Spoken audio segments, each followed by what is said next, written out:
Mr. Jarvis, I was reading about your vision of journalism as a service.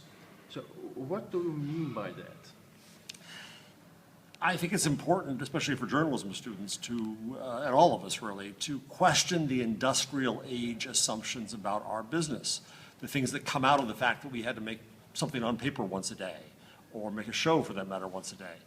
And lately it's been occurring to me that we are perhaps concentrating too much on the idea that journalism is content, and that content is a product that we manufacture and we sell.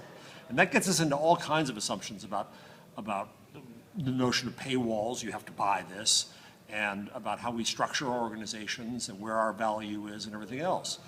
And then I came to believe that instead journalism should be seen as a service, and a service is measured differently. A service is measured on its success as to whether or not the members of the public are informed. Do they know what they need to know? A service can use any means possible to make that happen. It doesn't mean we are the only controllers, the gatekeepers of content anymore.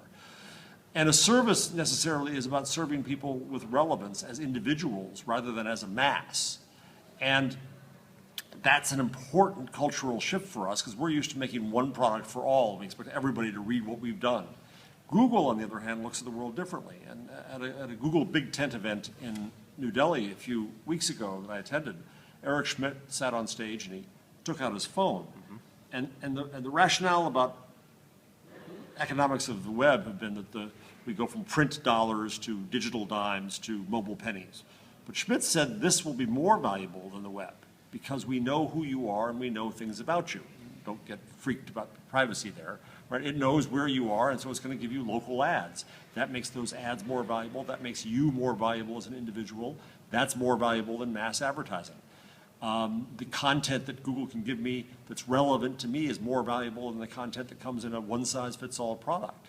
So if we rethink journalism as a service, it really, I think, has some profound changes in how we think about what we do and what our relationship is with the public we serve. But then again, Google can use algorithms to calculate whatever one particular individual needs, but a journalist is just a person. It's very difficult to customize the news gathering for each and every individual in the community he tries to serve. Yeah, but just start here. If you're a Belgian news organization, and you're giving everybody, in print you had to give everybody the same thing over years and years and years. And now if you know that somebody lives in Mechelen and works in Antwerp, right? Well, now you can just take the content you already have and better target it for someone and become more relevant. And if they don't care what happens in Brussels, or they care less what happens in Brussels, you can bring that down. And you don't have to go through this effort of personalization, but it just means you can be more relevant. If you know this person has children, well, maybe you give them more news about children. If you know they're old, maybe you give them news about the healthcare service. Just simple, little, small data like that. It's not as if we have to try to bring the whole world. We only have so much stuff. But can we be more relevant to people? And can we change the relationship around that? Yes. So what does it mean for the self-definition of a journalist? I can imagine that there is this classical question, what's a blogger, what's a journalist? And people get all excited about this. Snowden, is Snowden a whistleblower? Is he a journalist? Is the blogger at The Guardian a journalist? How do you look at that in this perspective of journalism as a service? I am so tired of this argument. And we have it again, because you're just right. Glenn Greenwald at The Guardian and Edward Snowden and who's a journalist.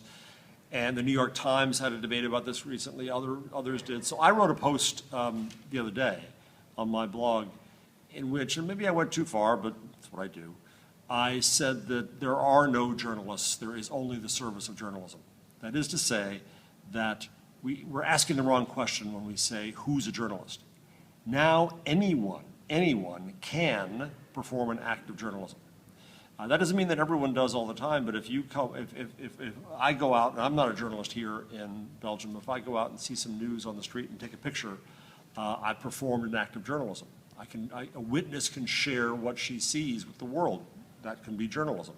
I can be an expert. Maybe I'm an economist and I can explain things to people. That can be journalism. So what's the added value of the professional journalist, if any?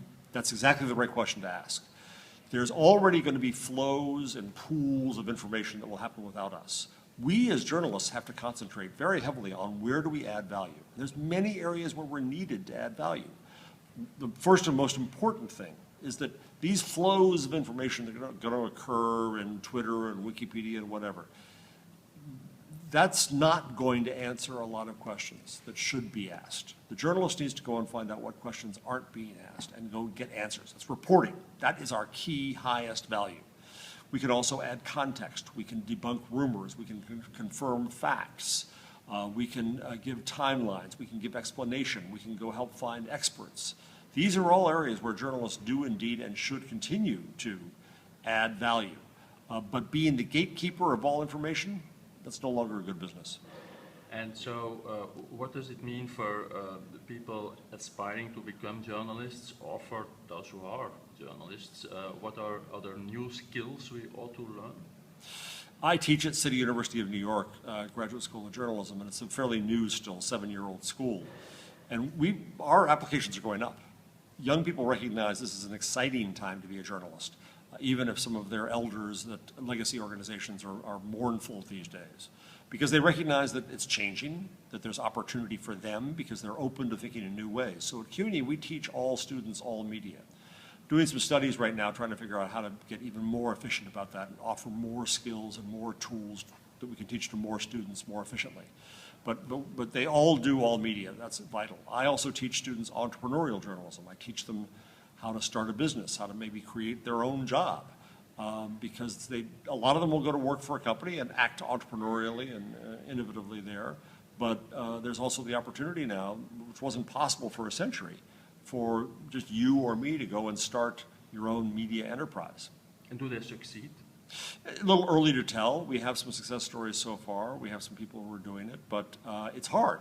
And there's more that's needed. Part of what I also work on is I'm working on networks in New Jersey, where I live, outside New York, to try to find ways that we can support these efforts with things like ad networks and training and collaborative work. And there's support needed. We're at the very early days of this. In Gutenberg years, I say, we're at the year 1472. So we're just beginning.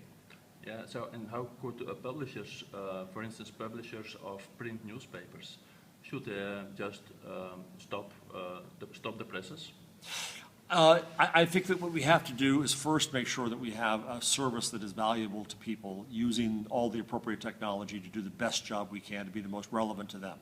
Now, if paper continues to bring in revenue, don't turn it around, keep it, yes, sure. But I would not try to hold on to the newspaper for dear life. Will the transition be difficult? Absolutely. Will you probably end up being a smaller company? I'd say that's fairly certain, but you'll also be a more efficient company that can specialize, do what you do best, and link to the rest. So I think you've got to have, as a publisher, a transitional strategy in mind that says that we have to become a fully sustainable digital enterprise by date X. And we have to have the option to turn the presses off and then be profitable and successful. Now, if the presses still bring in revenue, don't turn them off. I'm not against paper. I quite like paper. I've written books on paper. They're on my shelves. But if the paper enterprise becomes unsustainable before you know how to be a digital enterprise, then your whole company and all your journalism is dead. So you've got to have a transition strategy to be a fully sustainable digital enterprise as your highest priority. Thank you very much. Thank you.